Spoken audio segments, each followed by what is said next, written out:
Ukraine पर आक्रमण से इनकार किया है, लेकिन खबर है कि वो अगले कुछ घंटों में जंग का ऐलान कर सकता है। ब्रिटिश मीडिया का कहना है कि रूस ने जंग की तैयारी तेज कर दी है और अगले कुछ ही घंटों में वो युद्ध का ऐलान भी कर सकता है। वहीं अमेरिका ने रूस को आखिरी चेतावनी देते हुए कहा है कि उसे युद्ध की भारी कीमत चुकानी होगी। रूस के साथ चल रहे विवाद के बीच यूक्रेन में हुआ है। मंगलवार को देश की सरकारी साइटों और प्रमुख बैंकों को निशाना बनाया गया है। इस हमले में लोगों की चिंता बढ़ाई गई है क्योंकि उनके बैंकों में पैसे जमा हैं। साइबर अटैक के बाद ऑनलाइन भुगतान रुक गए हैं। वहीं सरकार ने लोगों को आश्वस्त किया है कि उनका पैसा सुरक्षित है। साथ ही आशंका जताई जा रही है कि इस हमले के पीछे रूस का हाथ हो सकता है। कांग्रेस महासचिव प्रियंका गांधी उत्तर प्रदेश विधानसभा चुनाव और पंजाब चुनाव में धुआंधार प्रचार कर रही हैं। यूपी की जनसभाओं में वो खुद को यूपी की बेटी बताती हैं। महिलाओं और युवाओं के मुद्दे पर तीखी बहस करती हैं, लेकिन लोगों का कहना है कि उनके ये तेवर सिर्फ यूपी की सीमा तक ही सीमित रहते हैं।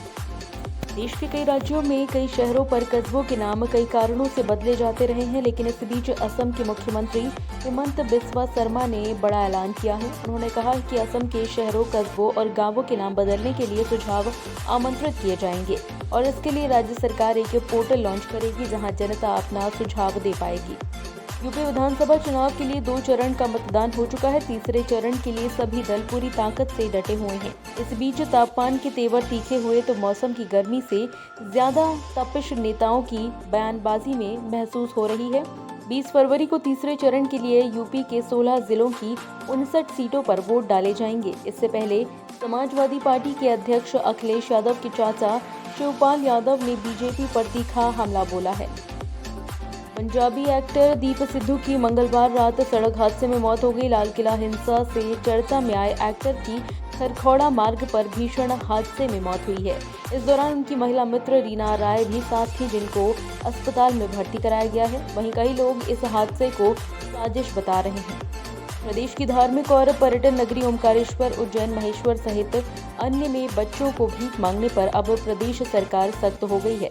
अब भीख मांगने वाले बच्चों को रोकने के लिए धार्मिक नगरों में सतर्कता दल गठित होंगे, जो भीख मांगने वाले बच्चों की काउंसलिंग करके इस रास्ते से बाहर निकालेंगे। इस दौरान यह भी देखा जाएगा कि बच्चे किसी मजबूरी में तो भीख नहीं मांग रहे।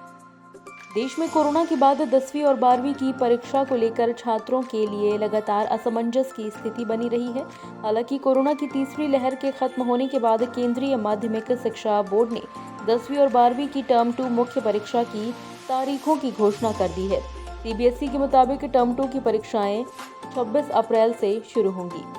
कटरीना कैफ टाइगर 3 की फिल्म की शूटिंग के लिए सलमान खान के साथ दिल्ली पहुंच गई हैं। इन दोनों की एक साथ जाते हुए एयरपोर्ट से तस्वीरें भी वायरल हुई। वहीं अब कटरीना ने दिल्ली पहुंचते ही अपने गीले बालों के साथ एक तस्वीर सोशल मीडिया पर शेयर की है, जिसे देखने के लिए फैंस मदहोश हो रहे हैं।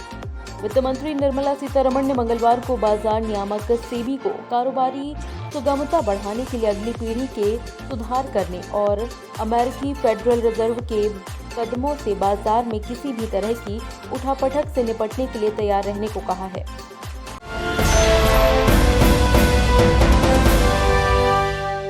ताज़ा खबरों के लिए सब्सक्राइब करें JSR टाइम्स और साथ ही नोटिफिकेशन पाने के लिए बेल आइकन को दबाएं।